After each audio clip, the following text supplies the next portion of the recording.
Oh, hi. Hello. Welcome to episode 12 of Lawfully Chaotic. I hit the live button and then not the confirm. So glad I saw that. Otherwise this whole thing would have been just you and me shooting the shit. Which it usually is, which is fine. Which it usually is, yeah. Welcome to Lawfully Chaotic. I'm Brian Weiss with RPG&Co, and I have with me Jason Baldrick of TTRPG Academy. Tonight we are going to start by discussing NPCs and how they can add to your game. I'm sure we will go on many tangents during that discussion.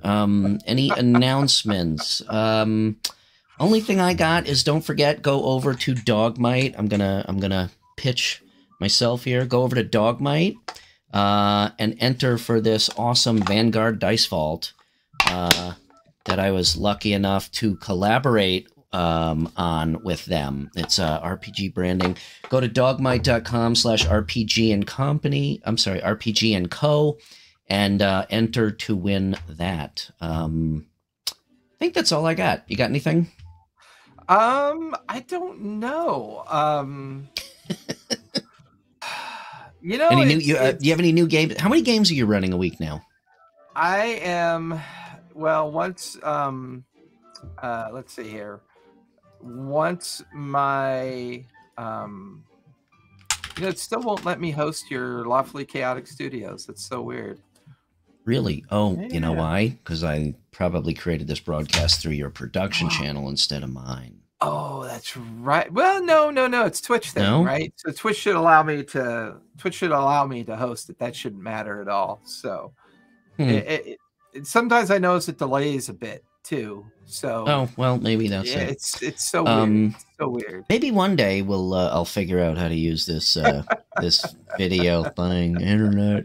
Are we on cops? You filming me? The other day, this internet's tried to kill me. You understand me? The internet is evil. It tried to kill me. Well,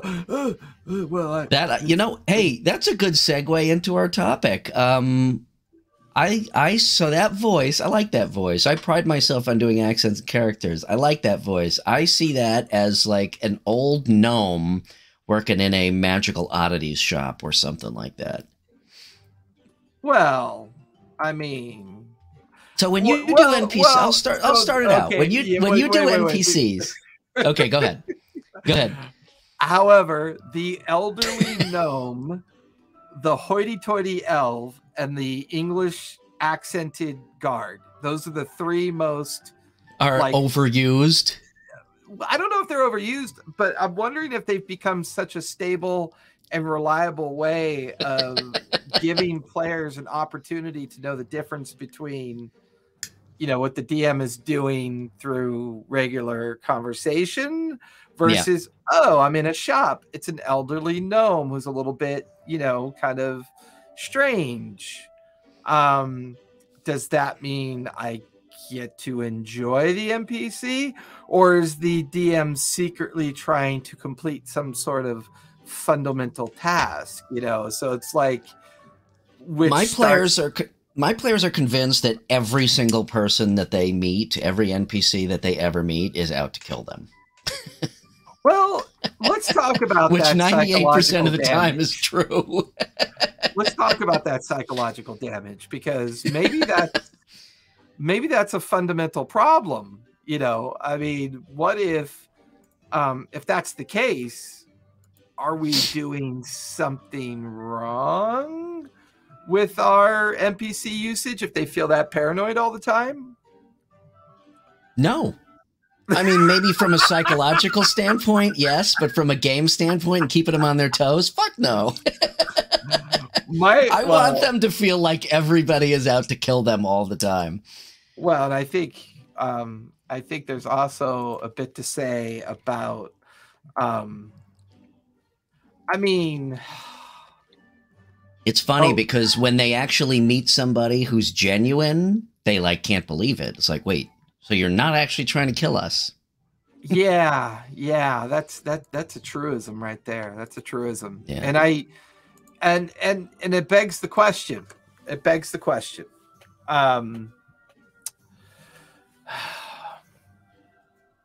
non-player characters, NPCs. Mm-hmm. Why is the word non even included?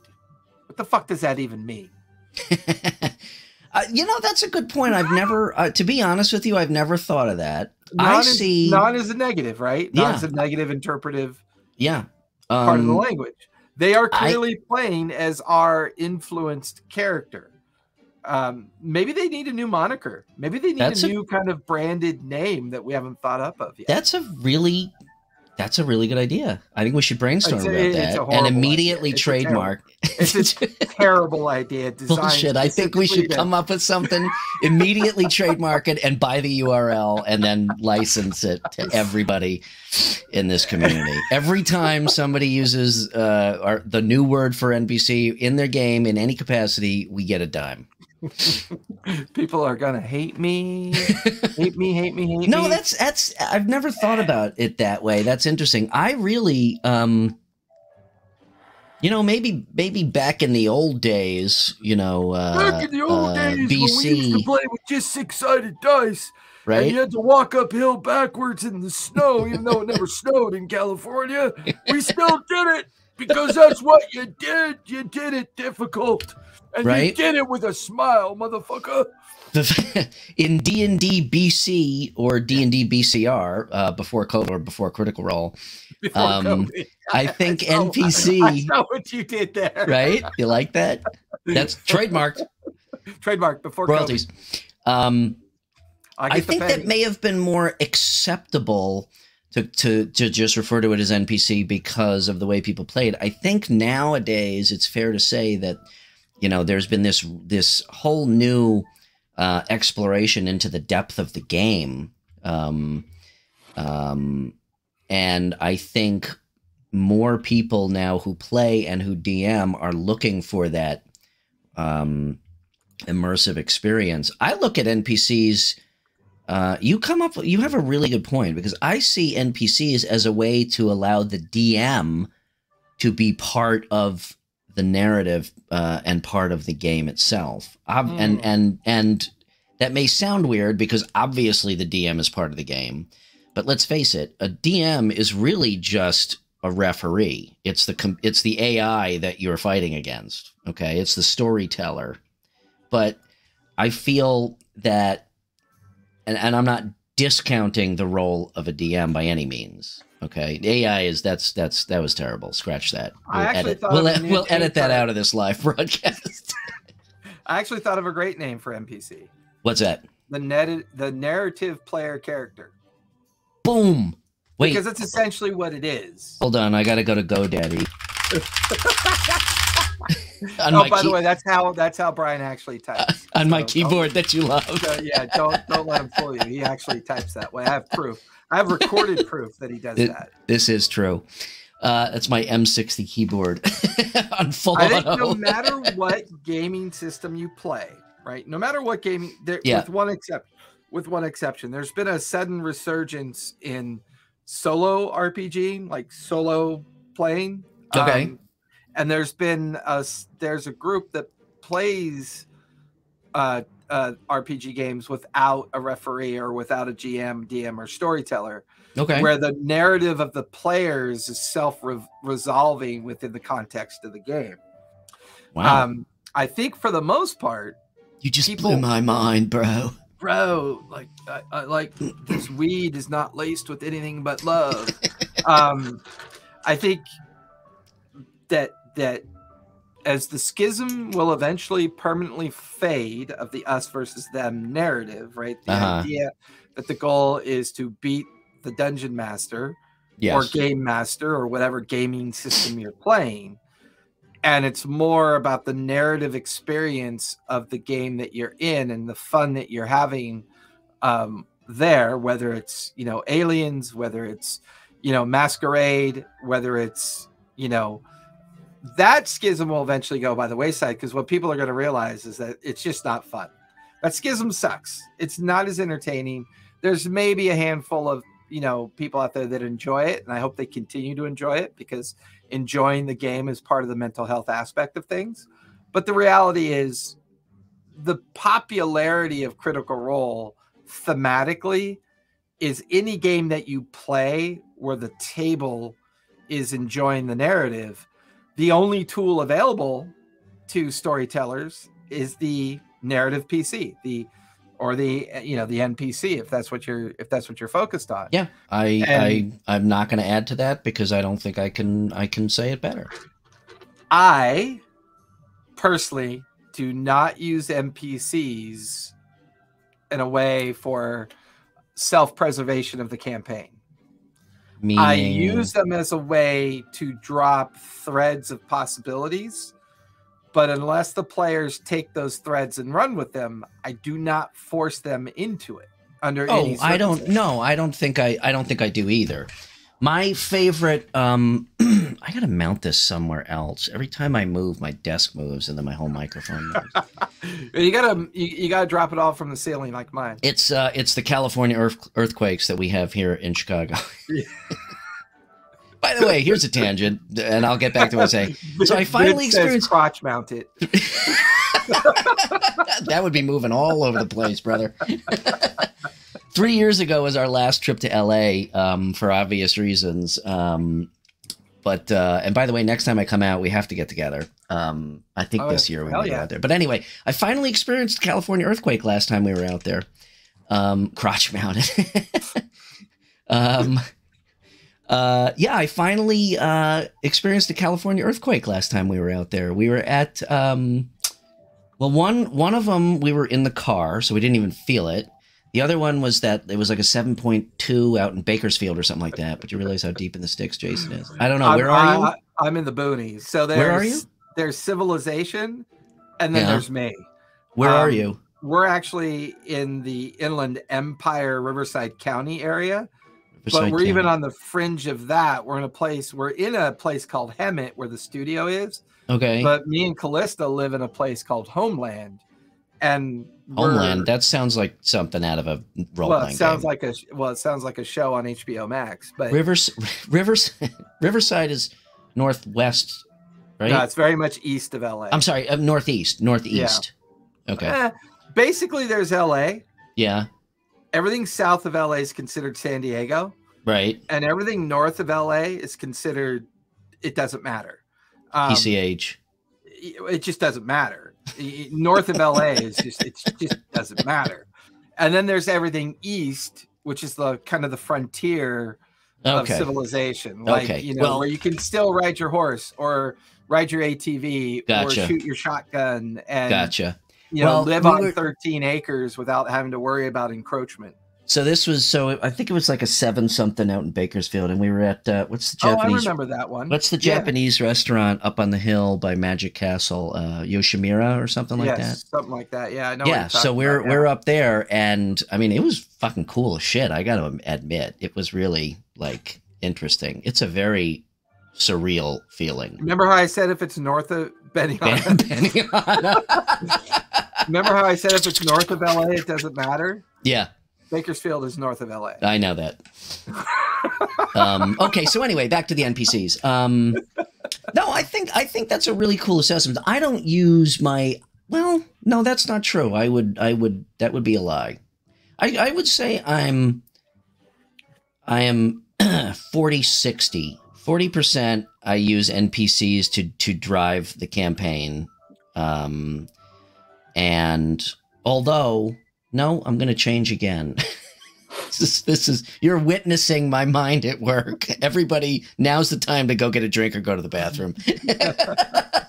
The grind is real, my friend. No, I would say I don't force NPCs into the role of driving the narrative. If I do find that happening, then I just truly write them into the narrative. Okay, and I'm obviously speaking about a homebrew campaign, which I'm writing now, and I had it was actually the best side quest that I've ever had in all of my years of playing.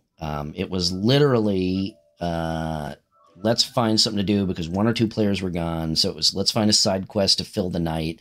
And it became this 4-session story arc that just became so cool that I actually wrote it in to the weave of the whole story. So I find myself doing that when I have an NPC that really, you know, is part of a cool story arc. Most of the time, though, what else can you do to drive a campaign? And Vince is an amazing D&D. He'll or DM. He'll tell you, he'll self-deprecate it all the time, but he's good. He's got the voice, and he's got the management skills. Me? Vince. Oh, Vince. Yeah. Okay. I haven't been in one of your games yet, so I don't know. Oh, okay. Well, we'll have to remedy that. Exactly. But I use, I mean, I think hooks are the best way to drive a campaign, you know, and I think the best way to provide those hooks is through NPCs. But I think I love that name that you came up with, narrative player characters. I really do. I'm not just saying that. I mean, because I think for me as a DM, it gives me a chance to quote unquote play, you know? But aren't we already playing? Well, we are, but I mean, I don't know. Do you feel as a DM that even that sometimes you're a storyteller and you are the facilitator of the narrative? Don't you find sometimes where you feel like you're just mechanical? You're there as a mechanical element. Maybe I'm doing it wrong. Well, no, I mean it's definitely an established question because of the way we presume our behavior within the context of the game. Like to Vince's point, well, how else do you drive a campaign? You drive the campaign. So Vince, you're saying your favorite part is the mechanics? Well, I think what he's saying is that as he's feeding off the way the players are responding to the way the game is going, you kind of use that as a way to kind of like, you know, gauge, you know, how you can steer them in a direction that fits the story that you're trying to play out in your mind. You know, like there's a story, there's a narrative story, there's something going on. The reality is that because it's going on, I want the players to enjoy my story that I've written.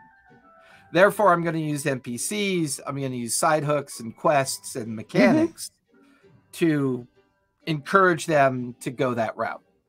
Yeah, no matter how you cut it, that's kind of a rail. Absolutely. Right. But I don't do any of that. Okay. I mean, I do. And I also kind of use... But I think to your point, that's how we get to play.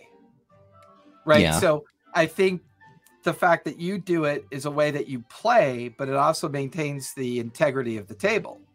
Yes. Right? And the idea of continuity. I do it the way I do it because that's how I feel like I get to play.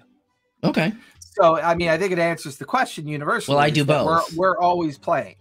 Yeah. We're always playing. Fair enough. But I do both. For me, it is a chance to be in character, to interact with the players, you know, in a more player-like manner. Certainly it is also to add depth to my world. I mean, I have NPCs when I create, you know, I've said it before, still one of my favorite things to do is shopping. In fact, half of our session last night was shopping for shit, and it was awesome. And I think the reason I love shopping is that it presents so many opportunities for hooks. Exactly. And I also like it. I also like it because that is an opportunity to introduce a character that may even show up again. I mean, look at Gilmore or Pumat, you know. Well, I actually use in one of my other campaigns, in my Worlds Apart campaign, I use Gilmore's Glorious Goods, but it's no longer. It's so far in the future that he's no longer alive, but the store is still there. Oh, and there you go. And the person running the store is a long distant relative called Gloria, right? So it's now called Gloria's Goods. It's called Gloria's Goods. Because I like the overall narrative. Gloria's Goods. Goods. Say that 5 times fast. The 3 G's. G3. Glorious Goods. But the way I love to use NPCs is to dangle a dozen threads in front of people, so that as they pull each of those threads, it garners opportunities of their response to the idea of what they think or what they're doing. Thematically, NPCs for me are the greatest way to challenge a player's morality. And I feel that challenging a player's morality through an NPC is a great way to give the player an opportunity to see that as an opportunity to either take the thread, bypass this thread, or do something else entirely with the thread. Or release their inner murder hobo. Well, I mean, which is a tiny seed in everybody. Well, yeah, and they conceptually could do that, but almost every player that's sat at my table has sat through a zero session with me, and they know how dangerous that really is. Yeah. I apologize for the pack of dire wolves running through the hinterlands there. But I mean, as a tool, right? So Yeah. as a ubiquitous tool and offering an option for a DM to enjoy the play, absolutely. Narrative PCs are predominantly a key function of the campaign, of the mechanic. It also begs the question, does a narrative PC and a big bad really have anything in uncommon reality? I mean, to me, I don't really have big bads. I call them bosses for the purposes of milestones. But those milestone points are essentially narrative PCs as well. And of course, I mean, look at Strahd. No, well, but I mean, he's got to be the culmination of, the. I've never enjoyed Strahd because I think he's the worst trope in the world. I think he's a horrible trope. The whole fucking game is a trope. No, it doesn't have to be, because thematically you can play any game you want. Therefore, the narrative PC approach can be in any thematically formed way that you want. Yeah. To me, the most dangerous person is the one that you don't know what they're going to do. The one that just sits on the sideline and watches and waits and watches. From a player standpoint? From a narrative player, from an NPC perspective, right? Okay. And you can evolve them that way. I do have to admit something. In one of my games, there is an NPC who is actually the big bad. And no one, they've met him before, they've interacted with him before, and it's in one of my games, one of my Twitch games. See, I love that. That's also how I use NPCs, is to, I guess in that regard, I do use them to drive the narrative more than I think, because I like that old, like, oh, it was the goddamn right they do. And Cesare hates legendary actions. Oh, of course he does. Of course. Let me see. DC strength check 25, or he rips my head off. Yeah. Sure. Let's do it. But I love that old, like, oh, it was the butler did it. God, he's been. I like that twist, so I try to utilize that a lot. But I think for me, the best aspect of narrative player characters. So now this is now a term. Okay, you heard it here first. I think this is the 7th time we've said it. So after 7 times, it becomes canon. It becomes real. Yeah. I think the best. It becomes real in this imaginary fake game. I think the best. I mean, this is pretty obvious, but someone call Oxford. Hang on. Let me reach out.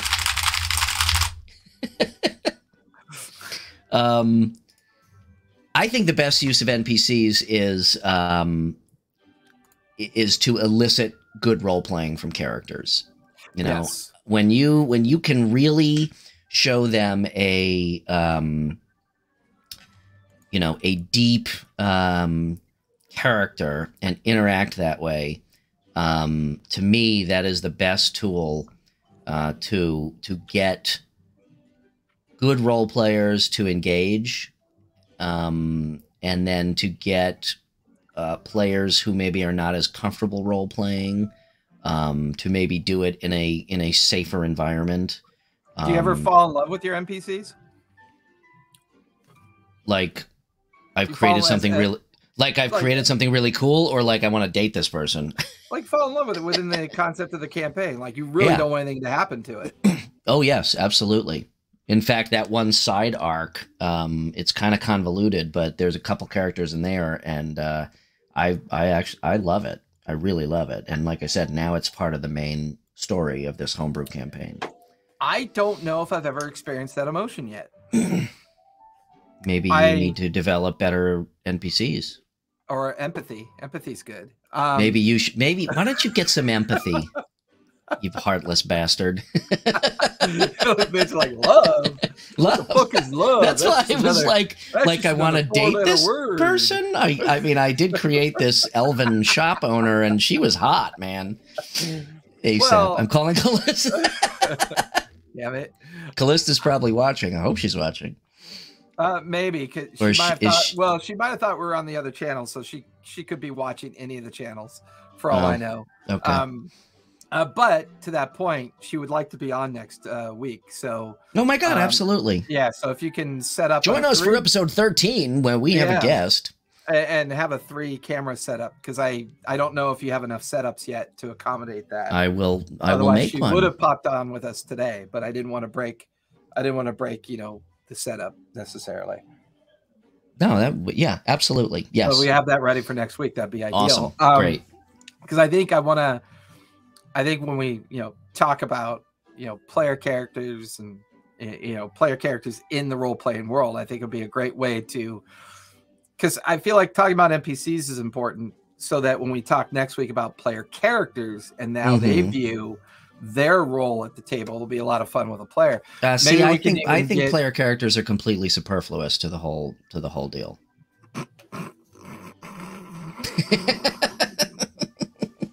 Bring on the Tabaxi cleric lady. Whoops. Wrong one. Whoops. Never mind. Fuck the PC. You're typing too fast, Vince. Oh my God, it's so true though. But I mean, so who are some of your favorite PC characters that you have? I'm trying to remember some that I've done. Some of my favorite NPCs. Yeah, or I think PCs. No, NPCs. You better say shit. Because I've never experienced the need to fall in love with an NPC, I've been very ubiquitous in my emotion towards them and how they exist within the homebrew world. But I've created bizarre NPCs based on pop culture kind of influences, right? So I've created a Fizzbin before because I just love the eccentric old wizard who is super powerful, but yet is using very passive aggressive ways to steer people towards things that are very moralistic jeopardies. I think is a great way to encourage the immersion factor. I loved using what's his name, the Kender from the Dragonlance one. Oh my God, Tasselhoff Barefoot. Tasselhoff, so, yeah.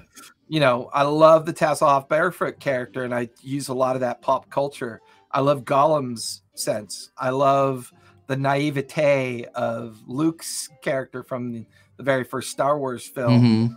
Not those garbage prequels, but the actual film. I really love the idea. He is.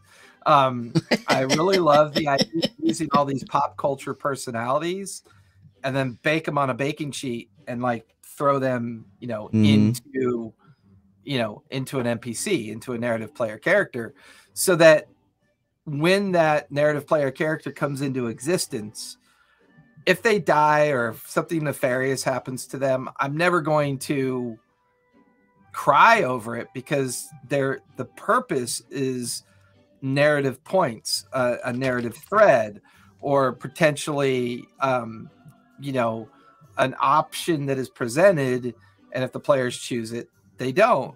And I also treat unique areas as NPCs, as narrative player characters. a strange, mysterious valley can just be as much of an NPC as a shopkeeper. That's a good point. Yeah. Or a guard, or yeah. You know, how about sentient weapons? I love. I that is a weakness for me. I love sentient weapons. That yeah, is a me true too. Weakness. I think I know you were having a conversation. You and Sharon were having a conversation about alignment, and the general consensus is that alignment is a useless mechanic in the game. And for the most part, I agree with you. However, I think the one place that it could really come into play is sentient weapons. I love the. I think a sentient weapon can be an NPC. Absolutely. And I think using alignment for an NPC definitely makes sense. Yeah. Mostly because it gives you a basis of formula for the overall behavior of that NPC and their interpretation of the world. But the problem is, once again, if you've got really skilled role-playing players, like I consider you and Vince and Callista and Cesare and Brandon, you may have a kind of lawfully evil shopkeeper who is so heavily influenced by your player characters. How could they actually remain lawfully evil when something might have changed their perspective or their understanding of the diatribe of what they think they were focused on versus something else? So it's, once again, the only time I ever used a mechanic for alignment is that if people chose to use an alignment and they were doing something in conflict with their alignment, then they had disadvantage.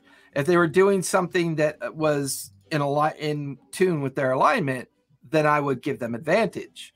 Yeah, 100%. That was the only mechanic I ever introduced. Yeah, 100%, Vince. I agree with you. It's all so fluid. I think with the weapon, the sentient weapon, it's cool because that can actually, affect a player character. And it doesn't even have to be the label of alignment. It can just be contrary.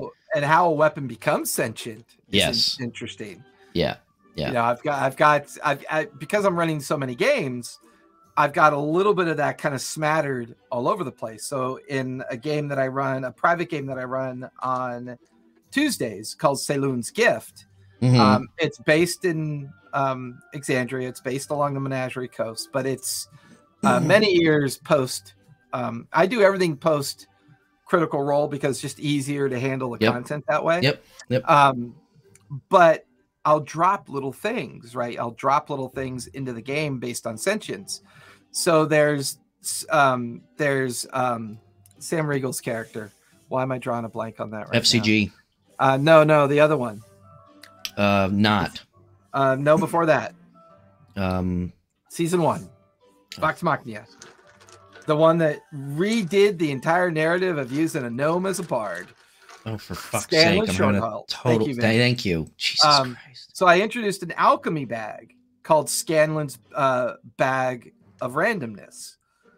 And you put your hand in this bag and you pull out once a day a random alchemy potion. But you never know what it's going to be. Yes, so I love shit like that.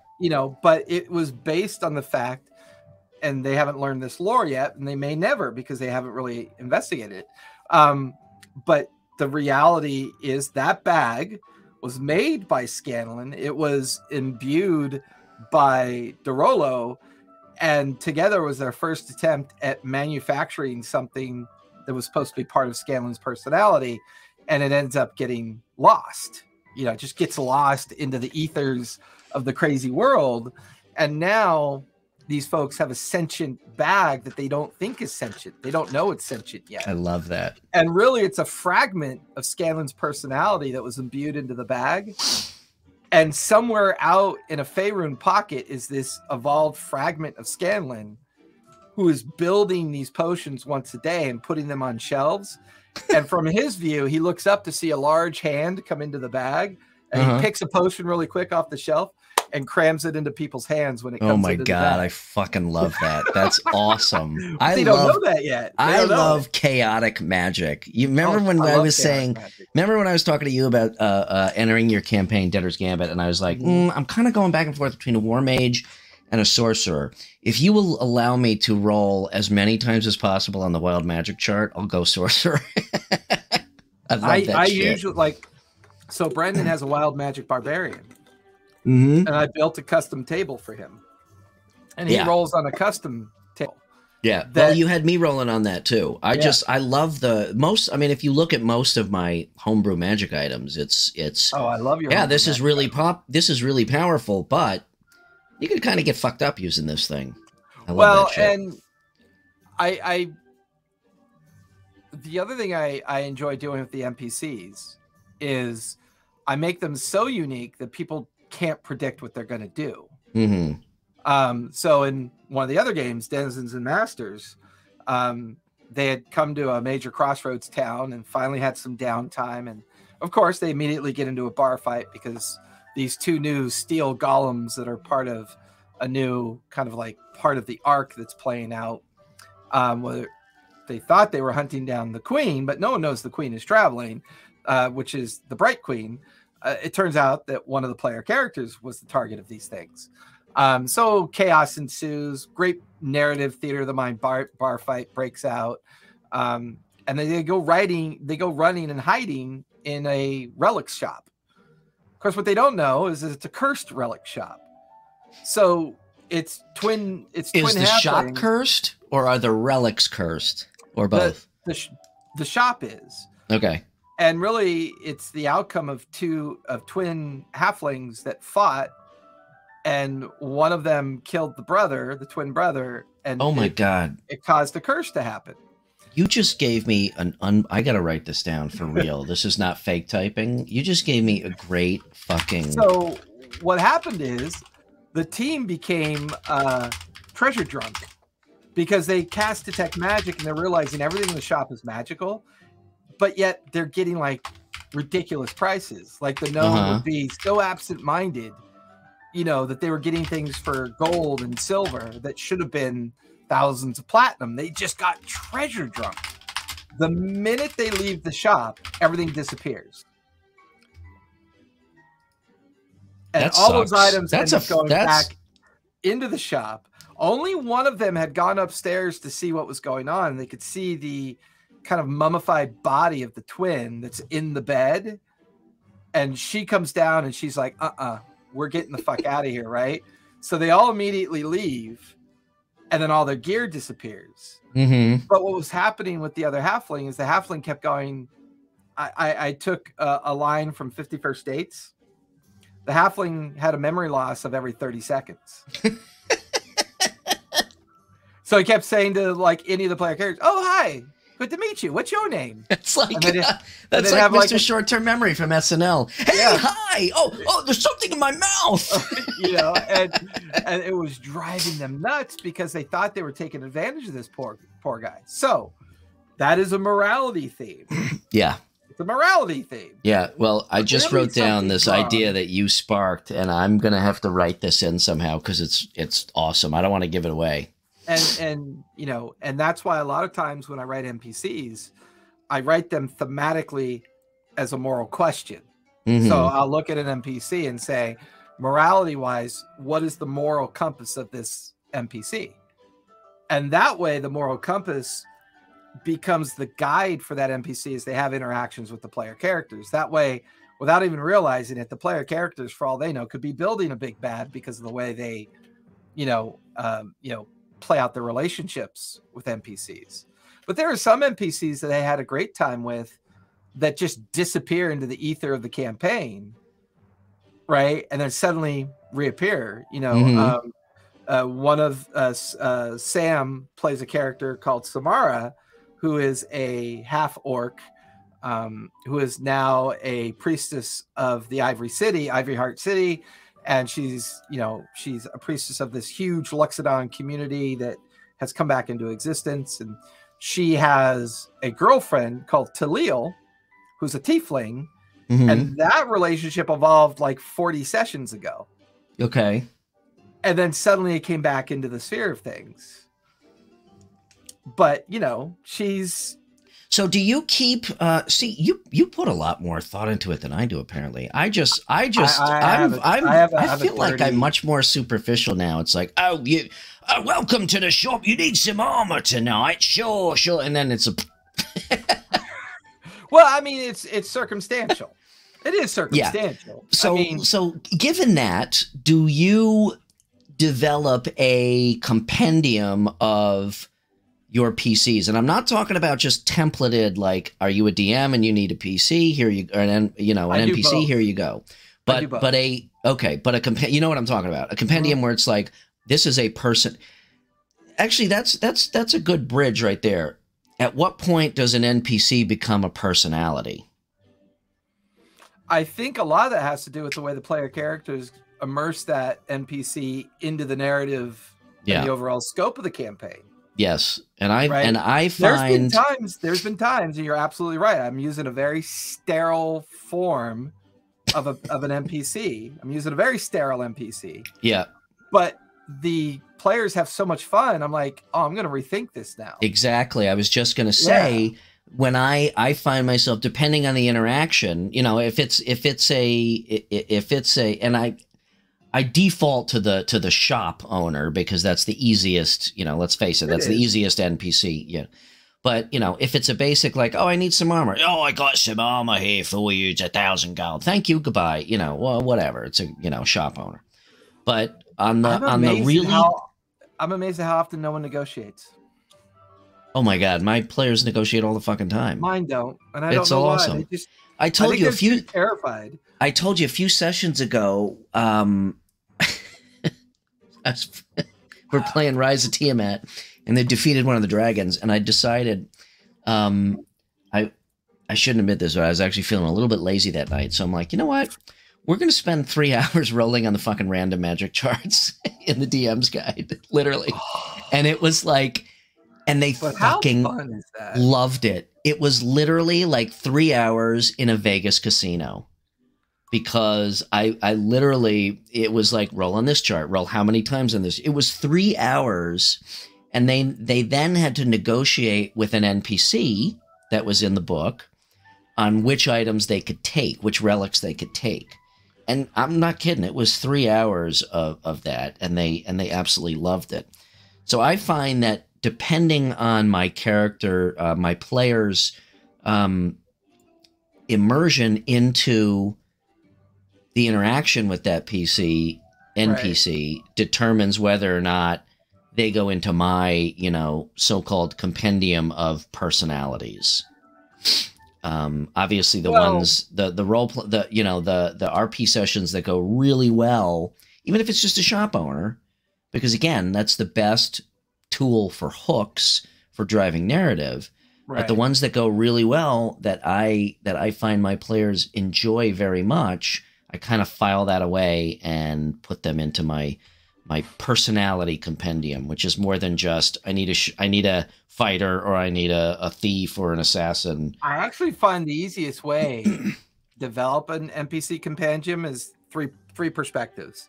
One way is to write a short, brief history of a town. Okay. And why that town exists. Okay. And then I write a short, brief history of any relative guilds that might be involved in that town. Okay. And then I write a quick short history in regards to the region that it sits in and its relationship to the region that it sits in. And to a certain degree, that almost builds what I call the moral question, the moral theme. Okay. You know, now I can design a stack of about 20 NPCs with a certain kind of morality ready to go because of the fact they occupy that town. Okay. So the town sets the condition. The morality of those NPCs are influenced by that. And then that's going to come in direct conflict with the way the PCs choose to interact with those, you know, those NPCs. That's an interesting approach. And then, and then how they interact with them become notes within the compendium. So like in one of my OneNote tabs, there's literally a tab called NPCs. Okay. And it's like 1,000 long. and it allows me the opportunity to go in, drag it out, drop it into an active campaign if it suddenly has value. And then if the players have a certain relationship with that NPC, I take notes to that relationship and then look at the morality theme of that NPC and then I say to myself, would this NPC suddenly deviate a certain way because of that interaction? Whether that interaction was positive or negative is self-determined through the way that the PC immersion occurs. That way, I do very little writing because a lot of that doesn't have to organically evolve until they actually are in a game. Sounds like Westworld, bro. A little bit. Self-evolving NPCs, right? Yeah. The idea that you just... But see, I do everything that way in my creations. Everything about how I create is small framework. Yeah. Because well, you have from what I have learned. Whoop, what was that? Excuse me. From what I have learned of you, you are very meticulous and very methodical. Well, that's a dirty little secret. No, I'm not. It only feels like I am because of the way I create. Okay, there's no way you can run 10 games and be meticulous and methodic. It's impossible. You can't do it. You know, so what I've done is I've recreated that way. And one of the ways that I manage my framework of NPCs is the same way I kind of framework out everything else. Gotcha. It's always easier to pull from a pool of things ready to go. Oh, of course. I would say the one skill that I've done very well, both that I've learned professionally and through my life and through my bad life choices and my good life choices, is my adaptation skill. Okay. And it's that adaptation skill that makes everything look easy. It really is. You don't happen to have a stack of 20 to 50 NPCs in a compendium that you're looking to put together and publish, do you? I'm working on it. That's one of my goals. I've actually seen a handful. I've downloaded a couple of those from the RPG Guild. We got we got to get our asses Guild. going on that. I know, we got to go on that. Yeah. But yeah, I did download one at one point because I was eager to see other people's interpretive idea for how NPCs could evolve. And I watch a lot of people who game and I get a feel for their relationship with NPCs. As much as I enjoy how Matt does his, Matt creates way too much work. And he creates so much work because he knows his players love his NPCs. Yes. He knows they love his NPCs. Well, and the viewers love them too. Well, that's that to me, that's agnostic to the table. Okay. Right. To me, the table's the table. If you watch how Laura and Marisha just feed off of just tweaking Matt's nose with certain NPCs, because Marisha's like sitting there drinking coffee, playing with their dog, their corgi, and Matt's probably struggling writing, right? He's over there writing a mad dash on an NPC evolution, right? I'm gonna ask her if that's true. And I only know this because Callista does it to me all the time. But the most famous interaction, that is the most honest interaction you can have, and I think it was in season 2, because Caleb was obsessed with collecting books. Yes. Matt looked at Liam, because Liam had spent almost that entire session mad grabbing books, and Matt had run out of book titles.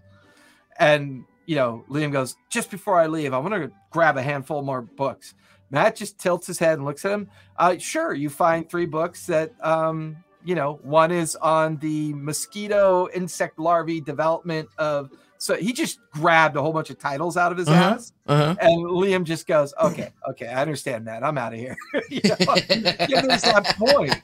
There's that point when you become your own self, kind of like creator of expectation.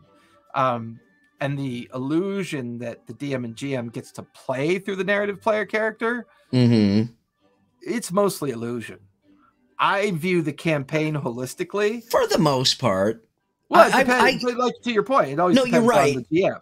You're right, and I think to say, and I'm not backpedaling, but I think you're right. You make a good point. It's not. to say that it allows the DM to play is wrong nomenclature. I think it allows the DM to interact and explore. Would be more accurate. Well, you know, to role play. Well, yeah. I mean, well, I mean that's how the DM role plays is through NPCs. So in a way, you know what? I'm going to backpedal on my backpedal. In a way, that is how the DM gets to play with the players, is through that interaction and through that role playing, which happens through. I think you're right. It's one of many different layers of the cake that you can use to do that. The question is, at what point do you inadvertently destroy continuity through a player character?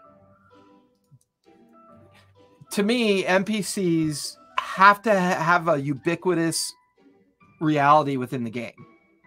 Their ubiquitous reality is if they are a narrative tool of the storyteller, then you need to maintain the continuity of that and not fall in love with your narrative player characters. And they must know that they are AI and sentient artificial beings. And when they come to that realization, they can't freak out. Yeah. Well, I just keep coming back to Westworld. That's it. Well, and some of my pop culture references come from Westworld. See, that's why I enjoy playing against one shot. Yes, because he truly believes that. He loves to be competitive at the table as a DM. He knows that my style of play is sandbox. Mm-hmm. And the reason why my style of play is sandbox, another dirty little secret, it minimizes the amount of work I have to do. It really does make it easier for me playing in a sandbox. Yeah. 90% of the time, the players are writing the outcome without even realizing it, that they're writing the outcome. I'm just taking notes. I am writing this homebrew. When I write, and I don't consider myself a writer, okay? But I have taken it upon myself at times to write. And my understanding is there are two types of writers. One type that writes very linearly. Okay, this happens, this happens, this happens, this happens, and the other type of writer is the type that has the overall plot, but they're not sure how they're going to get from point A to point B, and it just kind of you write as you go. I am that type. So this homebrew that I'm writing is very much. Is it the favorite one we were talking about? Yes, and I'm running 2 groups through it, and I'm very much using both of these groups to help me write it. And once it's written, my intent is to publish it, okay? But in terms of creating it, I have the overall mythos of the story and the overall story arc, but I don't know how the characters are going to get from, you meet in a tavern to what is in my head as the end, boss battle, for lack of a better description. And I find very much that the players are helping me write that inadvertently, unbeknownst to them. And that side quest that I was talking about is a perfect example of that, because it turned out so well that it forced me. My players were so immersed in it because I was able to give them a couple of NPC interactions that provided an interesting enough hook that they really got into it, and it just wrote itself. And like I said, it was 4 full sessions of story arc. Well, and I was like, this is fantastic. So that's now in the story. I want us to go a little longer tonight, because one of the things you brought up, which is the most important to me, one of the most important aspects. Well, first of all, you're a great writer. Second of all, you're a better artist. So let's be clear about that. Oh, thank you. To me, and I hate to cut us off, but I'm afraid we're out of time. Thank you for just kidding. So no, I'm good. Go ahead. You actually bring up a really good perspective. We'll talk about that. Yeah, Vince, that's a whole nother discussion. Yeah, but I will touch on that a little bit, because it is very important from an NPC perspective. Yes, it's a good point. Yeah. So my Monday night game, that's our live in studio game. Currently, I only have 3 players. I'm hoping to grow it to 5, but it's always hard to get live games going in person because there's so much more devotion required, managing If you your didn't time live out in the sticks. I know, it's a truism. But we're doing something very different in that game. We're not using classes. We're not using levels. I know, crazy, right? The narrative PC is the dominant theme of the game and how they're narrating out within the game. So as the NPCs evolve, there currently is no arc in the Monday night game. There's no arc. At all. So this is a complete freeform, just... Correct. Okay. So there's no arc. Now, there's a theme. It's 200 years after the fall of Vecna. Most of the legend and lore is canon. And the only surviving individual from that time period, I'm convinced Jin is going to be the BBG. The only survivor from the canon lore is currently Pike, Trickfoot. Okay. And she is elevated to a supreme status within her relationship with Vasselheim and her relationship with the Temple of Sarenrae. And she's now what they call it, a Dawn Marshal. She's now a Dawn Marshal. She sits at the council seat. And she had made a promise. Did you okay this with Ashley? No. And so the theme was that Pike made a promise to her friends, and she made a promise to the world to not let Vecna happen again. So her obsession with a theocracy within the Vasselheim context is the theme. So there's things like zealot behavior. There's themes like the distrust of the arcane. There's themes of guilds trying to attain influence and power. But what's going to happen as the players... I smell Vecna coming again. that may be a different problem you have to look into, Vince. So as the players move through this sandbox and through this world, they, in a sense, are organically developing. In a sense, they're organically developing the arc. Okay, through their encounters, through their influences. At some point, they are going to be the ones that create the arc without even knowing that they've done it. Very cool. I like and that. The idea was to finally get rid of the last of the rails of the game, take the core mechanics that make sense to the game, and put all the narrative power back in the player character's hands so that it becomes a lot more productive for me to be a narrative DM. I feel like we need to have an episode that focuses on... You've mentioned a few times about the rails of the game and being railroaded down a path. Well, first of all, and I'm not saying I'm not calling you out on that. I'm just saying I feel like that could be an interesting topic of conversation, is how different approaches to the game as a DM, how the approach constrained to any game that you play. Well, of course, yeah.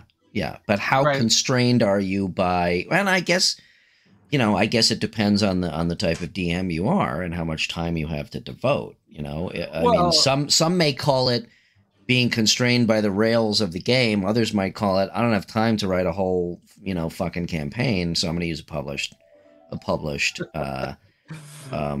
Sometimes those apes need to be. Well, but I think I fall somewhere in the middle, to be very honest with you. Well, I think, to Vince's point about the trope of a tavern, how many arcs can't be tropey, right? How many themes become the trope, and the theme of the trope has to exist because of what you're doing? Railroading is essential to a one-shot. You have to railroad a one-shot. Yeah, well, okay, but that's a different... But railroading is essential to a module. But I think if NPCs are used in a very creative way, it never has to feel like a railroad. You say railroading is essential to a module only if you want to repeat it. Well, no, you have a very interesting view on what you said, where the players are basically writing the narrative under the guise of this very high-level umbrella. Right. If you don't ever want to repeat that, then you don't have to be railroaded at all. Well, I mean, I think most modules are written very chapter-esque. Yes. And they give enough options that maybe it's not going to feel railroady, but like when you read the Mad Mage, right? Or what's the one before Mad Mage? The Yawning Portal, is it? Well, it's the centerpiece of it. Oh my God, I'm really having a fucking brain fart tonight on everything. Me too. I'm going to go to my Vince. D&D. Help us out here. I'm there. Mad Druid, thank you. No, Mad Druid. What? No. So there's Dragon Heist and then the Mad Mage. Dragon Heist, yes. Right. Dragon Heist. Yeah. So the that's all part of the Yawning Portal. Sorry, one of my tabs just collapsed on me and I don't know why. There it is. So one of the things I loved about Dragon Heist. For the first time, it was written in such a way that you could repeat that one a lot, and there are different outcomes to the different chapter narratives. But no matter what, the outcome of a chapter had to be reached. To continue the narrative, yes. Right. I mean, that's kind of unavoidable in a published module. Exactly. And that's why I'm saying that the whole idea that Railroad is negative is once again part of that schism. To me, I prefer the term linear because linear makes more sense. Right? It's written in a linear fashion. I feel like I feel like railroading's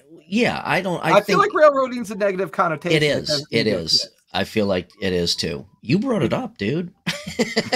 Well, no, but I think it's a good point because it lends to the idea of how we're utilizing NPCs to help define the narrative nature of the game. Because I think you can have a combination of things where once the arc is well established, you don't really have that much of a choice. You have to use certain tools in your toolbox to maintain some of that narrative.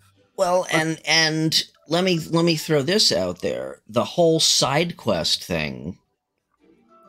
So I do love me a good side quest. And so I've been running Rise of Tiamat, for about 2 years now with the same group. And I like to, the way I storytell is I don't like to gloss over things. So if you're familiar with the story, there is the 40 days that they are traveling via caravan in disguise from Baldur's Gate all the way up to Waterdeep. Right. We role-played almost all those 40 days because I wanted it to feel like a miserable, wet, cold slog on a muddy road. Okay? You know how Lord of the Rings, Fellowship of the Ring starts very small, right? Yes. And they're trying to get from the Shire to Bree, and that is like, half the story. Okay? It's just the 4 of them. It's very little, and it ends up very big. I love that technique. And that technique is usually referred to as the heroic tale. Yeah. Right? The heroic tale is what kind of sets the condition. Yes. So we played almost every one of those 40 days. And I think it really added to the story. Hence why I've been running this fucking campaign for 2 years. The interesting thing is, and again, it was mostly predicated on just very simple scheduling or whatnot. Somebody couldn't make it, so we didn't want to delve forward in the main story, so we did a side quest. And it's been interesting because the way I operate, I think you're the same, the way I operate is everything has to be connected somehow. So even if it's a side quest, literally for no other reason than we're feeling lazy and we just want to do some battle, it has to be connected to the story. Otherwise, the whole narrative falls apart, in my opinion. That's my anal retentiveness. So those side quests, I feel you can put even on a published module, and you know what? Depending on where it goes, to your point, if the players are writing the narrative and that side quest all of a sudden becomes more than a side quest, so be it. It can still happen under the guise of the overall mythos of that particular module, but I think it is. think a clever way to that analogy, right, from a side quest perspective, and I have a similar fashion to the approach when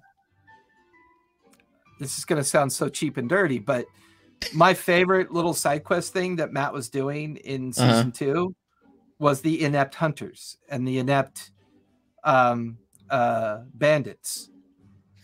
That was guys. great because it was not tied into anything. It was an opportunity for Matt to have a little fun with the idea that in an open world, you could run into something quite nefarious that has nothing to do with the main arc. Exactly. And it can have its own terminus. Exactly. It could have its own terminus, or it could plant the seed in the players' heads. Does this have something to do with the main story?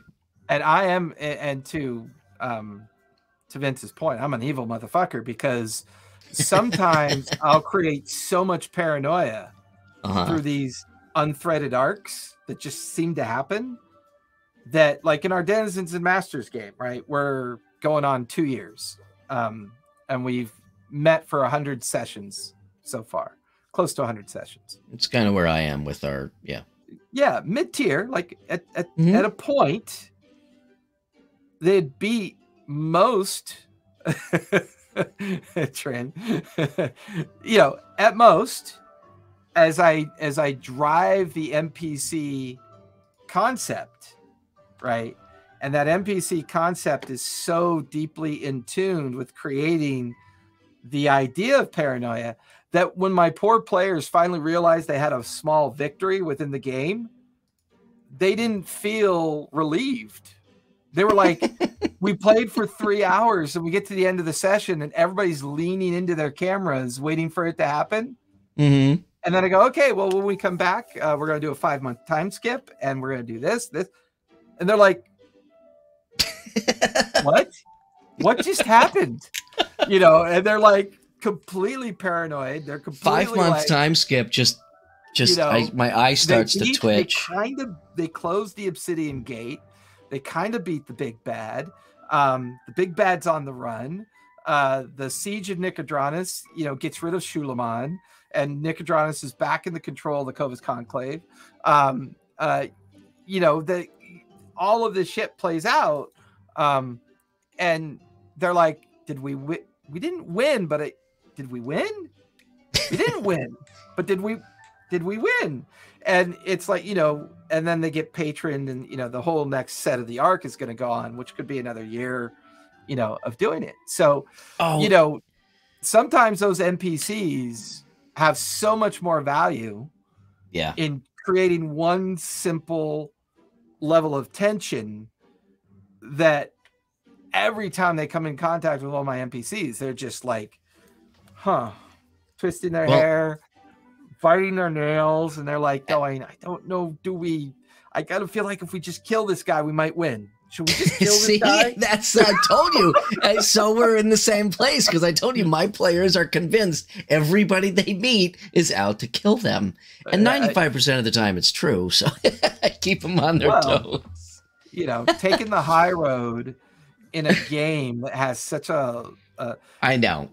It's like, it's one of the reasons why I love to use the moral compass within the theme of an NPC, because that moral flavor, that moral kind of conjecture that you put up for interpretation, there's 5 people at the table that are going to interpret either uniquely or they're all going to equally have come together so well with each other that they're going to feel like they're all going to have the same reflective response to that moral, interpretation.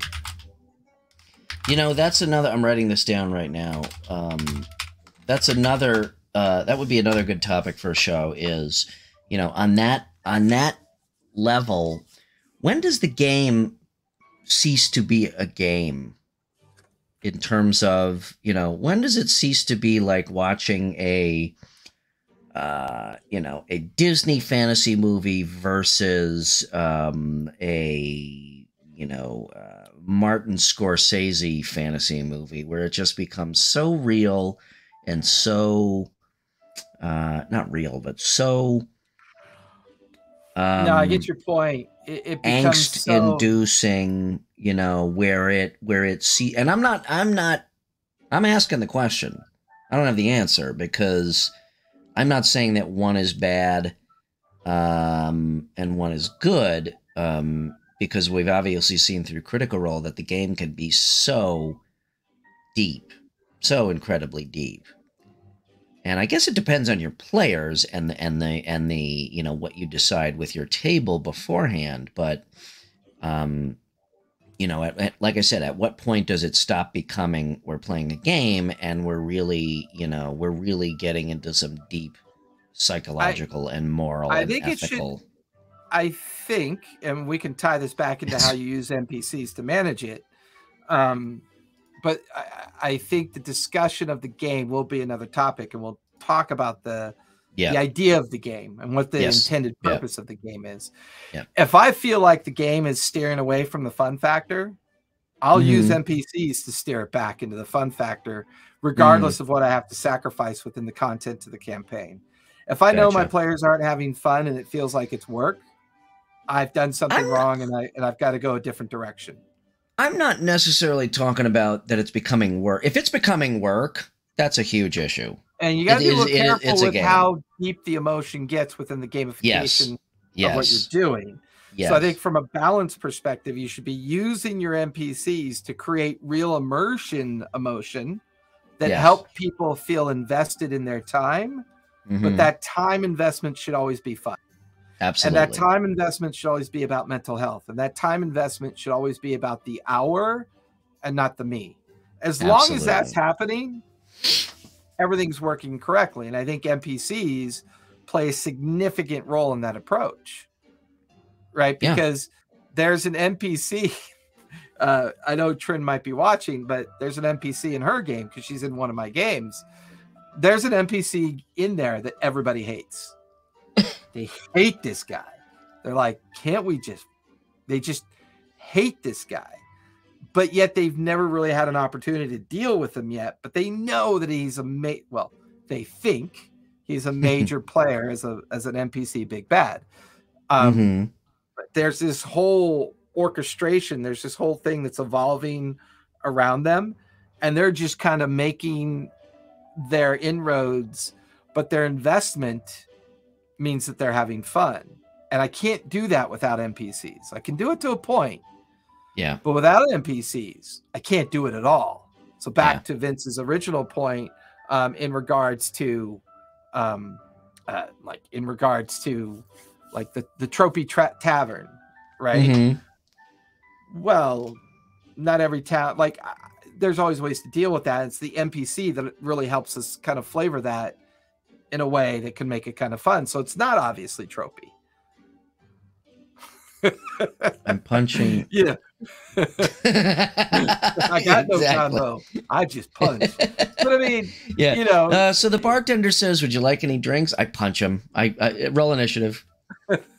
Well, it really helps solve. NPCs help solve the trope problem. They really can help solve it. You know, even if you decide the best way they can solve it or they can add to it. Right. They can do both. And if the players all decide to meet in a tavern, you meet in a tavern, there's a whole lot of flavor. There's a whole lot of flavor you can put into that to make it interesting so it doesn't appear tropey. I think a trope only ever really becomes a trope when it's constantly reused in verbatim. You know, when it's used in such a way that it's become an obvious crutch, which NPCs could easily fall into. Absolutely. I hate the idea of them walking into only one store to solve all their problems. I'm not a fan of that. No. But I see people do it all the time. I make them run all over fucking town. There's no Costco in my world. My favorite is when they run into a town that has no shops. And they're trying to buy armor from the blacksmith who shoes horses and and it doesn't have an inn. It just has a tavern. Yeah, it's a small ramshackle tavern that serves piss beer. And the first thing they do is they look around and go, okay, well, let's move on to the next one. But yet, if they do that, there's nobody to kill here. But if they do that, they might miss something. I will say this much. Out of all the campaigns that I've run over the course of 41 years, well, that's not fair. Over the course of the 20 years that I felt very much invested in enjoying the game. Yes. I would say only half of the content's ever revealed at most. Oh, easily. You know, in some cases, 35% of the content. And once an arc is established, I usually build about 3 to 5 finishing points to the arc once it's established. Interesting. So see, I'm kind of the opposite. I'm kind of the school of thought where it starts here, it goes like this, and then it ends here. My end is always a little bit more concrete, but the middle is where it really can spread out. Do you guys feel disappointed if yeah. I'm never disappointed. I am always, my players always disappoint me all the time. This is why I kill them left and right. No, no, I do get a little disappointed when, you know, if I've got a really awesome, story element, and it's completely missed, there's a little bit of disappointment there, I'll be honest. Really? Again, I think I solved that problem with myself by offering up 5 different ways something can end. Okay, so like I said, well, I mean, that's fair. That's definitely fair. But I also get your point. I'm empathetic enough to know that there was one time that I ever had that slight emotion. But it was an emotion because I do everything with milestone. Okay. So I've had campaigns conclude where people are only level 16 or level 17. But it's not. They missed the other 5 milestones that were available to them, and those were heavily written.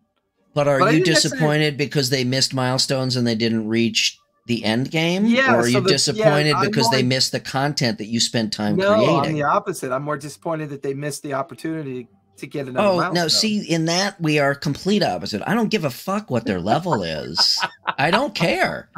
I sometimes I get disappointed. I'm like, you know, this is a really awesome arc. Ooh, here's the hook. Do you level your NPCs? Do you put a level in mind sometimes? No, that I don't do. That I don't do. I find it interesting that there's a leveling system for the player character, but yet we really don't bring it into context when we. Well, I think it is in the way I use it is I think it's malleable, and I think depending on where the characters are in their story, and what their relationship is to the NPC, you just adjust on the fly. It's because I'm not BioWare. I can't write 5 endings. But no, I do. I do get disappointed sometimes where I get really excited about, oh, this is an awesome arc, and they miss the hook and they go off on a tangent, and I'm like, fuck. Now it's like spending $400 on Dwarven Forge terrain, and they just completely bypass the encounter. Well, it's like in the Debtor's Gambit game that you're in, right? Yeah. When you and what's Kalissa's? Vince, help us out again. I know, right? Yeah, stop chasing the unicorn. The hook is over there. There was something else that was there that didn't get Jewel. Yeah. There was something else there that no one found. So, am I disappointed? Not really. Do I feel like the player characters would be disappointed if they found out what it was? Probably. Don't reveal it. You know, it's like everything that happens in an open sandbox game has some kind of narrative value to it. Because if you find something in the open sandbox that may help you influence an NPC's morality or whatever morality that they've taken, that missed item could have swayed the nuance of something, and something goes unlearned because of it. Here's the thing, though. The bottom line is, if you're a good DM, only you know what was missed or not missed. Only you know what was disappointing because it was missed.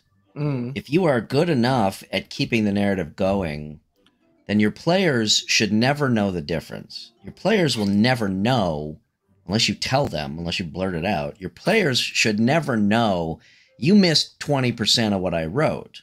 Okay? They should have a coherent narrative regardless, and they should enjoy themselves. And I think that kind of sums up what NPCs really are, is a tool to affect that narrative when it is appropriate. And I completely agree with that. 100%. Yeah. Couldn't have said it better myself, because to that point, like our Faerun Reborn game when it ended, right? It was kind of sad because it was fun. You were immersed. You were completely, invested in everything. And I'm gonna miss some of those NPCs because they were kind of fun. There was Lord Silverhand, there was Brachus, there was Lady Kai, and there were all these really fun NPCs that had a lot of animus, a lot of organic emotion involved with them.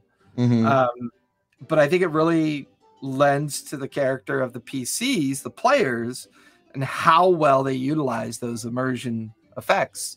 And fell in love with the NPCs as well. Callista tells me all the time she misses them. I'm actually curious because I had this conversation with a different D&D stream, but being shenanigans or something serious, what is your favorite moment with a reoccurring NPC? I have this. I don't know if I have a specific moment with a specific NPC, but I think the best moments still come back to like the shopping and the crazy shopkeeper. I had an old gnome, Griselda's glorious goods or magical oddities, and she was a lot of fun because my characters were back at that shop numerous times looking for all kinds of potions and rings and oh my god, talk about negotiations. Those bastards were ruthless. Took me forever to get them out of the shop. And and that's a good point, because to Trin's point is that when an NPC is really fun or very nefarious, sometimes it's the players fall in love with that NPC. Exactly. Yeah. And again, the most fun that I've had, my favorite moments, I'm trying to think if there was one particular moment, and nothing comes to mind, but I think it's just an aggregate of moments are, again, when we spend basically any time in, well, absolutely. Yes, absolutely. And I mean, that is, let's face it, that's the ultimate goal. Okay. With an NPC, at least for me as a DM, is when my characters when my players are enjoying themselves and they get a laugh, that is the best moment. But to Trin's point, there is an NPC in the Age of Empire game that she's in.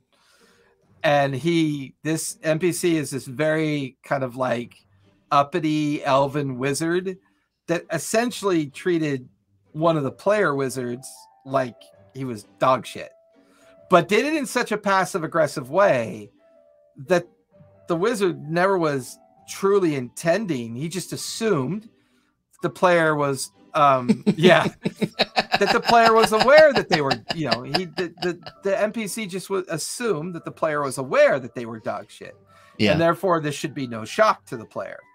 But yet when another player within the group came to converse with that same wizard, had a totally different experience, because that wizard realized that he was with somebody who was a bit more experienced, more power, had something interesting, and didn't feel like an individual who was weak in power and just asking, as opposed to, trying to come up to an equal playing field. So now that these two players have had two uniquely different encounters with this NPC, the banter is hysterical. It's absolutely hysterical. Whether or not they ever go back to him, it doesn't matter. Yeah, it doesn't really matter. But it's like, you could pick a different city and it's like, oh, it's a sales conference. Strange meeting you here. And, My favorite points are just when the players really have a good time, and most of the time it's shopping, and it's like, oh yeah, we're going back to that shop. I will say there was one time, so they went to El Terrell in Faerun, and the city is separated. There's a bridge across the river, and you enter the city basically over this bridge, and it's kind of separated by the river. And I threw together these 3 dwarven brothers that had Russian accents. Although I'm going to say that they are Ukrainian. Okay, for obvious reasons. But Keep it real, brother. It was real. Gregor, Sergei, and Ivan. One guy was he was the ferrymaster at one end of the bridge. His brother was at the other end of the bridge, and then his brother was the tavern keeper. And it was just off the cuff. They're like, okay, you walk into this place, and it's this dwarf, and his name is Gregor. He's like, do you know Sergei? Oh, yeah, he's my brother. He works the ferry at the bridge. My brother Daryl and my other brother Daryl. Exactly. And they kept running into these guys throughout their whole time in the city. And that was pretty fun because they were like, oh yeah, I know you. And yeah. Well, there's been a couple times where people they'll openly ask the NPC, do you have a relative in this other community? Because and then you gotta, then you're realizing maybe I need to tweak that voice just a little bit to give it a when every dwarf you meet is a Scottish bastard, you've got to expand your repertoire. Repertoire. I don't know why lately I've been deferring to my dwarves as Russians. I don't know where. Well, I think it's always the thick accent that kind of follows with it. It's lots of fun because I know have you ever met a dwarf who was a noble or of soft spot? No, fuck no, you've met the bastards who drink you under the table. It depends. I mean, what if the dwarf was raised by elves? Doesn't matter. He's still got an attitude. Well, he's gonna have the attitude of an elf. Now, it's funny because my dwarven war mage, there's a only once in pick. Fucking Vince. Hold on, I gotta put that up there. That's too funny. Toodaloo, motherfuckers! Reminds me of Hangover 2. Right? But yeah, it's fun. That's another thing, just the mechanics of NPCs. So I love doing voices and characters. The mechanics of NPCs, let's strip away all the deep level bullshit and just concentrate on the mechanics. It is difficult sometimes keeping them all straight and not mixing accents and remembering who the fuck is who. There are times when they've come back to an NPC after an extended period of time, and I have to stop and I go, fuck. Where was he from? Yeah, what accent was I using for that one? Yeah. Which is why I tend to use a lot more voice inflection as opposed to traditional accents. See, I do. I fall into the trap because I love doing them. I fall in the trap of doing accents, and I'm like, and they're like, weren't you from France last time? Now, I do enjoy the fact that any of my games where they're in the Morrow Valley or within the Dwendalian Empire, almost everything's Zimian, which is just really bad German accent. Well, yeah, of course, that it's easy, but but you still have exotic people traveling from other lands, and you have to remember who is who and where they come from, and then this breaks my brain. This is true, but to a certain degree, if you're from the Northern Morrow, you may have a more high-minded notion of your accent. If they're from the Southern Morrow, you might be a little bit more deeper into your throat. And don't even talk about those Dwendals that live up in the Tysus Beale. There's somewhere over here they're just mad. But yeah, if you're from Zadash, you might be a little bit more knowledgeable of a lighter accent because we're civilized and we don't really give a shit about that. But yeah, if you're in the Purbo, where you spend a great deal of time in discussion with many different cultures, sometimes your inflection gets sometimes your inflection. That is disgusting, Vince. It's horrible. Don't ever say that again. It's terrible. We are a family show here. We'll not have this on the show.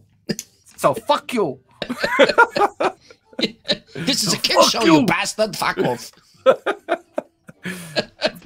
And there are many times that you could express a different tonality to your voice, and put it in a perspective of somebody who just enjoys looking down upon the lessers and have a little bit more. So you could take a single accent, of course, create like a dozen ways of interpretive it. Of absolutely, the accent, yeah. It's and just then have a lot of fun with it. It's difficult, like you said. It's difficult. You know, it depends on how deep you delve into your NPCs. You got to have like personality sheets because it's difficult remembering who the fuck is who. Well, and I think with an NPC too, you want to be very tactful and mindful of cultural appropriation as well. You don't want to approach accents that you have either no knowledge or no skill of, right? Well, yes, this is true. You know, it's like, I don't mind taking on a Southern accent because I have a cultural understanding through friends and people that I've met over the years in regards to that accent. And I feel like it's okay because culturally I've been involved with it. But I'm not going to understand, you know, there's no way I'm going to know the difference between the 138 unique cultures within India to safely be able to use an Indian accent, because I don't think that's now see, here is where you and I different, my friend, because I will definitely delve into that pool with head first without knowing the depth. I just don't feel like I have a problem with it. You do it way better than I can, because I just don't feel like I can do it justice. That's what usually gives me pause. I have I've been told, I'll toot my own horn a little bit. I've been told by people from these cultures that my Indian is very good, my British, well, I should say my South London particularly, is very good. I've heard my Scottish is good. I always thought I did Australian, but turns out it's New Zealand. It's the nasal, right? Yeah. New Zealand is higher in the nasal. And I believe, something like that. I don't know. I just do it, but you know, whatever it is. Aussie is more in the drawn I'm probably actually somewhere in the middle of the ocean between the two, but it's fine because most people don't know the difference. So, well, I don't know. I don't know really what gives you calls on it. I mean, it depends on your perspective of where you put in the words.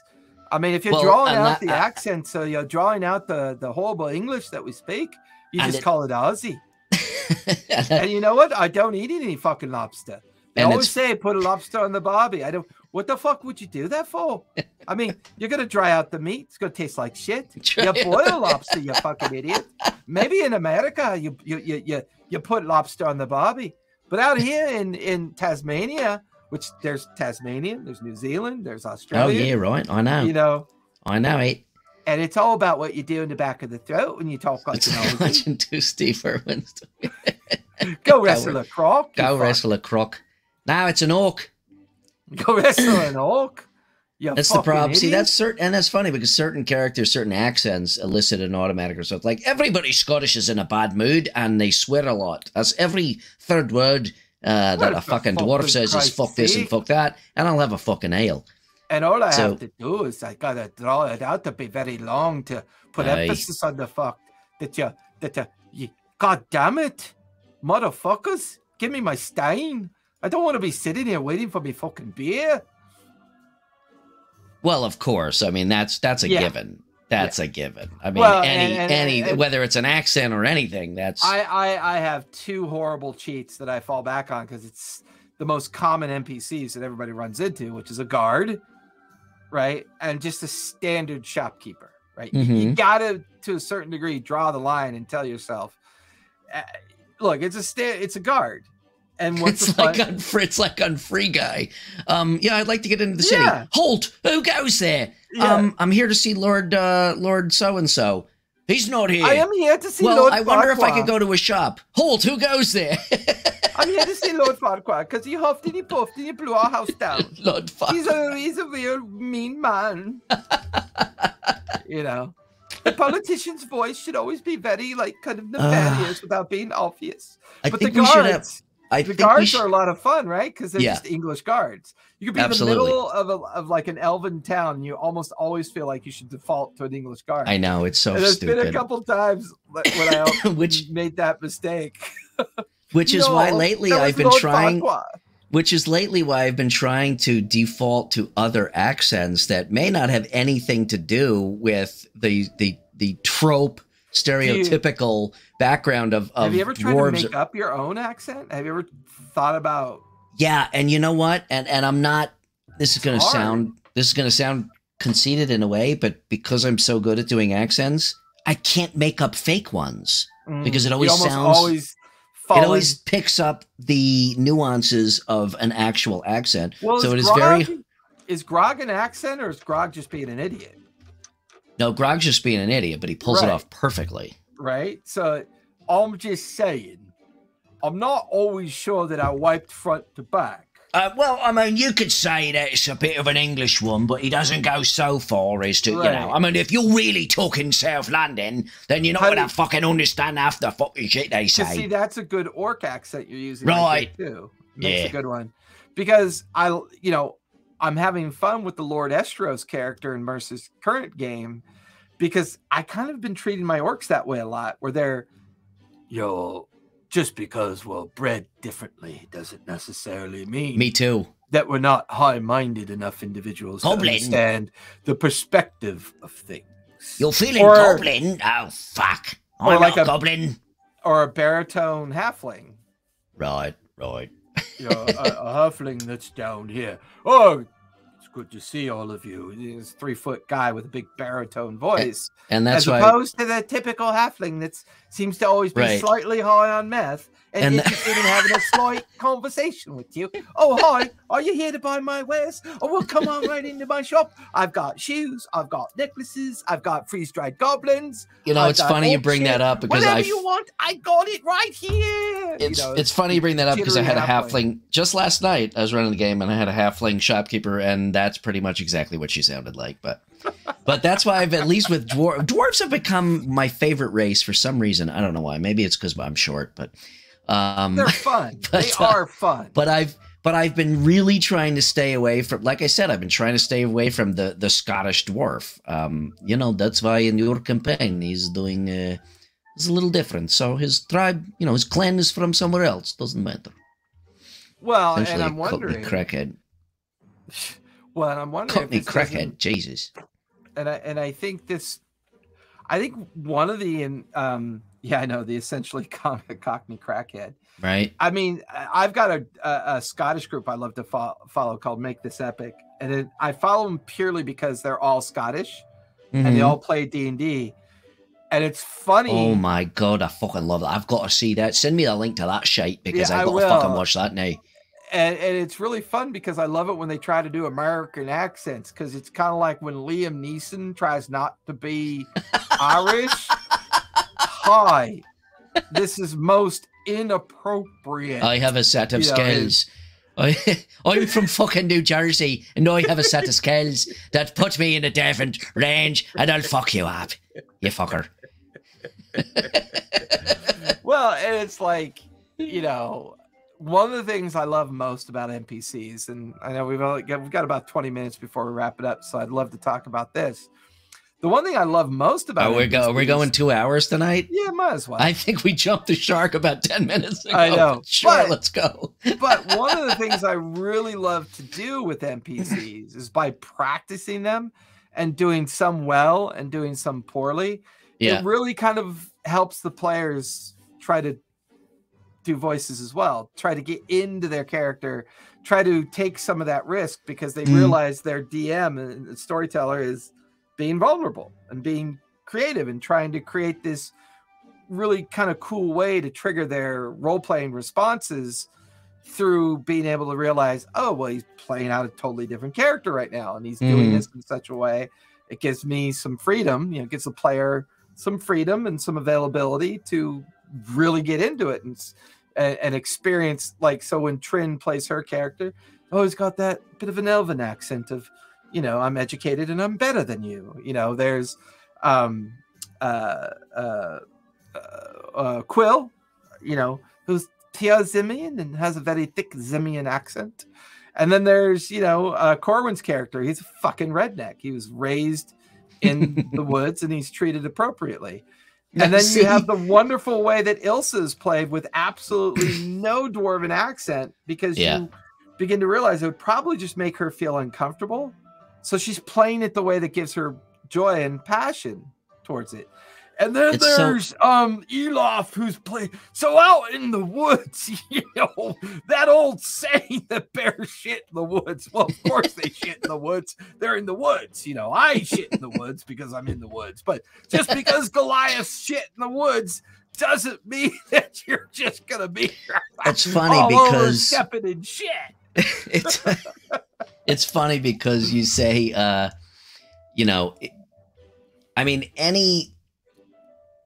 I guess we're on the topic of accents now, which is fine because I love accents and character. Well, I think NPCs value accents. Well, it's the emotion of the game. I think the easiest explanation is because it sets them apart. Mm-hmm. Otherwise it's like, oh, you walk into a store, it's an elf, but I sound like this. And now you walk into another store and it's a dwarf, but I sound like this. It sets them apart and it sets the scene. And it's that immersive aspect. But it's funny because I loved when Travis did Ford with his Bronco accent. Yeah, it was Eldritch Blast. And you don't think of D&D. You don't think of D&D as anybody having a Southern U.S. accent, but it was fucking hilarious. And I tell you one thing, I've always wanted to play a fucking dwarf from fucking New Jersey.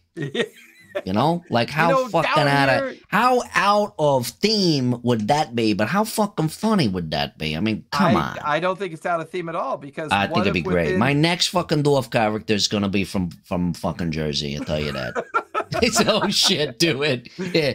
So I need a fucking battle axe. What? 10 gold? What the fuck? Come on. I'll tell you what. Why don't you give me that axe for 5, or I'll bury it in your fucking head. Yeah, I know. I'm gonna be a Yiddish grandfather. Oh, lay it on me. I'll tell you what. I don't care about your battle axe that you need down here. When you're down I'll south, tell you what, I'm gonna cast magic missile, but I don't remember the components. I got the thing. I remember how to do the fingers, but I'm looking in my bag. I can't find the components. I'm not sure I can do the spell. You know what? Fuck it. I'll just forget about it. Forget it. See, don't worry about it. Now I want your dwarf to die, and I want you to be a halfling Yiddish caster. Oh my god, that would be fucking hilarious. Where did my component pouch go? That would be hilarious. It was just here a minute ago. I think that's I wanna cast slow. I can't find the molasses. I got it in here in the bag somewhere. It's got stuck. It's all the fucking lint is on there, and I got my glasses and my coins, and I don't know, but I can't find the molasses. I guess I can't cast that spell. So you know what? Fuck it. I think it goes back to the point when if you try to create your own accent, there's no reason to, because now you can use dialects, right? You can use like what's the Louisiana dialect? Creole. Creole and Cajun, right? There's Cajun, there's Creole, there's heritage of French heritage down there, and the mix of English, French, and the Americanization of language within those kind of boundaries as well. You can say the same thing about the South. They call it the shallow South, the deep South. Oh, of course, there's tons. It's very interesting. So I fancy myself as a student of dialects and accents because I've just had a very good ear my entire life. Even as a kid, I could watch somebody on a movie doing an accent and immediately pick it up. And I've always prided myself on that. And there's a huge range of specific dialects within, like you said, you think New York. Well, New York, New Jersey, Queens, Bronx, they're all very different. The South, Alabama, Texas, Carolinas, Arkansas, very different. There's a ton and I think that's okay to bring in. And that's all over the world. Yeah, and I think it's okay to bring into your fantasy game. Just because they're in an empire of dwarves doesn't mean every single dwarf within the empire are the same. Exactly, which is exactly why I was like, yes, my clan, we are from the Sunrise Mountains over here, and, we broke away from Dwarven society because we did not like them. Those hill dwarves, they're always stealing my socks. Dwarves wear socks? I don't know. I don't know. That's the topic for next week. Do dwarves wear socks? They kept stealing my socks. So I'll tell you something, though. If nothing else we take away from this hour and 45-minute show, The only thing is that my next character is going to be a Yiddish halfling because, I mean, my God, come on, really? It's just gotta obvious. happen. It's gotta happen. I love it, especially the magic user. I can see it now, like my grandfather. I can't find anything here. That's gonna be. I'm gonna write him up tomorrow. That's my next character. I may even change in your campaign, so be ready. But we'll see. I don't know. Well, and an NPC in any game you play, whether it be sci-fi, whether it be, the Masquerade, Cthulhu, D&D, whatever game you're playing in, if you're a storyteller, a DM, GM, DM, Dungeon Master is kind of ubiquitous to the D&D thing. I've always preferred to say GM game, just from a gaming perspective, but always practice it. Just practice it. It doesn't hurt. What do you think I do in the car when I'm by myself driving around in the car? That's all I fucking do all the time. And I think making up an accent, I think, is going to be key. I think it's going to be one of the things I'm going to work on. I'm just going to mix some accents. I'm telling you, it's tough for me because it always falls into. I always pull from something. It's hard for me to make one up. Well, it makes you wonder if one's even capable of being made up. I mean, if there's such a huge variety out there that can already be pulled from, probably doesn't need to be made up. No, and you could mix a couple, but that's difficult. I've always admired like voice coaches and linguists and accent coaches. Well, I think that was always my attraction to reading The Hobbit when I was super young, is that you begin to realize that Tolkien developed languages. Oh my God! Literally wrote unique languages. Yeah. The orcs had their unique language. The elves had their unique language. He wrote unique languages that then became a part of the story. And his linguistic nature and the way oh my God, it's fantastic. Was so important. The depth of those dictionaries it's freaking amazing. It's nutty. It's nutty. Yeah. All right, are we ready to wrap it? Yes, I think perhaps. I mean, we spent a lot of time. It's Friday night. I got the Sabbath. I shouldn't even be doing this. I'm working here. So, you know what? We gone way over. It's way past sunset, whatever. Anyway, thank you all for joining us. Next time we'll talk. What are we talking about next time? We're going to have Callista on as a guest. Yeah, we're going to talk about player characters. That's right. Talk about today NPCs, next week player PCs. Characters. So, very good. Yeah, and we look forward to having the guest. Let me throw this out there for you. We're thinking about changing. Are we thinking about changing nights from Friday? Maybe, but we'll have to plan that out. So all right, we'll talk about that. For now, for the remainder of this month, it'll be Friday nights. When we go to talk about our April schedule, we'll take a look at that and see what we have available. All right, sounds good. So, then for now, join us next Friday. We talk about player characters. We're gonna have a guest on. It's gonna be wonderful. And work on your backstories and your accents. Yeah. That's all I got. Night, everybody. Thanks. All right. Good night. Thank you, Jason. Thank you all for joining us in chat.